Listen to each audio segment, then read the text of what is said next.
안녕하세요. 토방김 사장입니다. 지난 새벽의 경기는 두 경기 모두 수비에서 놀랐던 경기였습니다. 우선 김민재 선수의 철벽 수비의 사수올로가 결정적인 찬스를 내리놓쳤다는 점에서 박수를 감탄할 수밖에 없었고, 지로나의 경기는 알메리아의 윙백인 멘데스와 센터백들의 말도 안 되는 포지션에 경합을 했습니다. 멘데스는 결국 전반이 끝나고 교체 아웃당할 만큼 부진했는데 할 말이 없게 만들었습니다.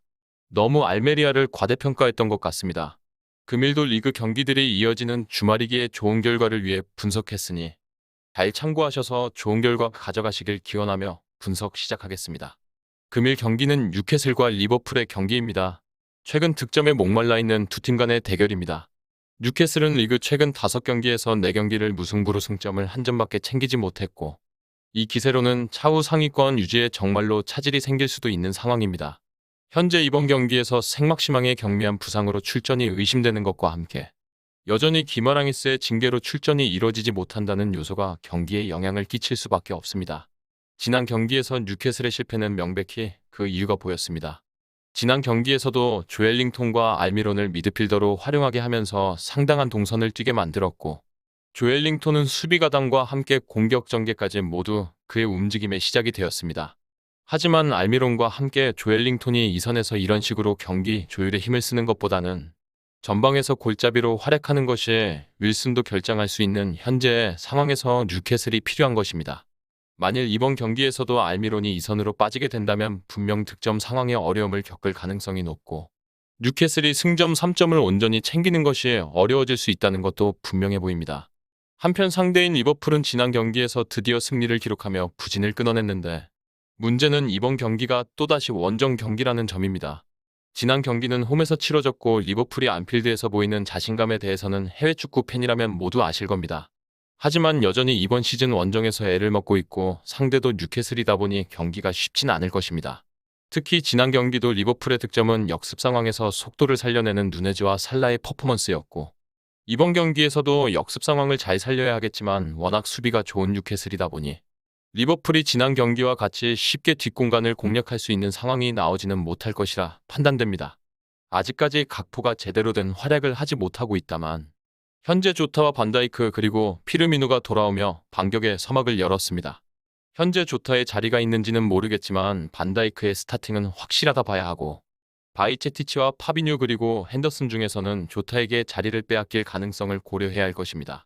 이렇게 다시 왕조의 시대를 풍미하게 해준 선수들이 복귀하는 리버풀에게 개인적인 기대가 되는데, 현재 득점 상황이 뚜렷하지 못한 뉴캐슬을 상대로라면 좋은 스파링이 될 수 있을 것이라 보여지기도 하는 것 같습니다. 그리고 우리는 배당을 살펴봐야 합니다.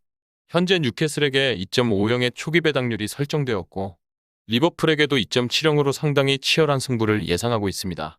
각자 40% 내외의 배당에서의 승률을 보이는데, 이번 경기의 데이터를 기반으로 한 통계적 승률에서는 뉴캐슬의 승리를 더 높게 평가하며 45%까지 얘기하고 있습니다. 하지만 이미 양팀 득점 가능성이 이미 1.67배당까지 평가되고 있다 보니 현재 뉴캐슬의 승리 가능성을 고평가하기는 어려운 것 같습니다. 현재 bet365에서는 2.50의 배당률을 그대로 고수하고 있으나, 다른 업체들은 홈팀 뉴캐슬의 배당을 소폭씩 상승시키며 최고 2.60 배당까지 보여주고 있습니다. 하지만 그만큼 리버풀의 배당도 높게 책정하고 있다 보니 흐름 자체가 뒤집혔다고 보기는 어렵습니다. 다만 그럼에도 이미 해외 전문 매체들은 일제히 이번 경기 결과를 1대1의 무승부로 말을 하고 있는데, 적어도 개인적인 견해 또한 홈팀의 승리는 보이지 않는 이번 경기입니다. 뉴캐슬이 현재와 같이 알미론의 포지션을 고수하게 된다면 윌슨이 없는 시점의 전방에서 조엘린톤과 알미론이 프리로를 받으며 뛰어다니기에 동선이 한정되고, 오히려 이들이 공격 가담을 하게 되었을 때 일선 선수들의 위치가 비효율적일 수밖에 없는 것 같습니다. 거기에 벽이라고 불리는 리버풀의 반다이크와 아놀드 라인은 견고해 보이는 이번 경기에서 지난 경기가 살라의 부활의 신호탄이라 고려했을 때 조타의 합류까지 많은 부분이 리버풀에게 좋게 흘러가는 양상이라고 보여지기도 하는 것 같습니다. 다만 이번 시즌 홈에서 무패 행진의 뉴캐슬이고, 그나마 가장 최근 홈 패배가 바로 지난 시즌 마지막 홈경기인 리버풀전이었는데, 이번 시즌은 리버풀이 부진하며 원정 10경기 단 2승뿐이라는 점을 고려한다면 무승부의 가능성이 더 현실적이지만, 현재 수비 라인이 반다이크의 복귀로 강화되고 조타까지 들어설 수 있다면 공격에 온전히 더 집중할 수 있을 것이라 보여지는 만큼 한번 리버풀의 승리로 접근을 해보는 것도 방법이 될 수 있을 것이라 판단됩니다. 배당에서 만족스럽지는 않겠지만 한 점 핸디캡 패배가 최우선 선택지가 되어야 하며 리버풀의 역배당에 한번 도전해보게 되는 경기라고 볼 수 있겠습니다. 위 부분을 참고하는 베팅이 아닌 더 근시적인 결과는 배당률 흐름의 변화 및 경기 시작 전 결장자 정보에 따라 변동될 수 있습니다. 함께 베팅으로 더 효율적인 승률을 만들고자 만들어낸 채널입니다. 모든 경기를 영상에 담아내기에 한계가 있습니다.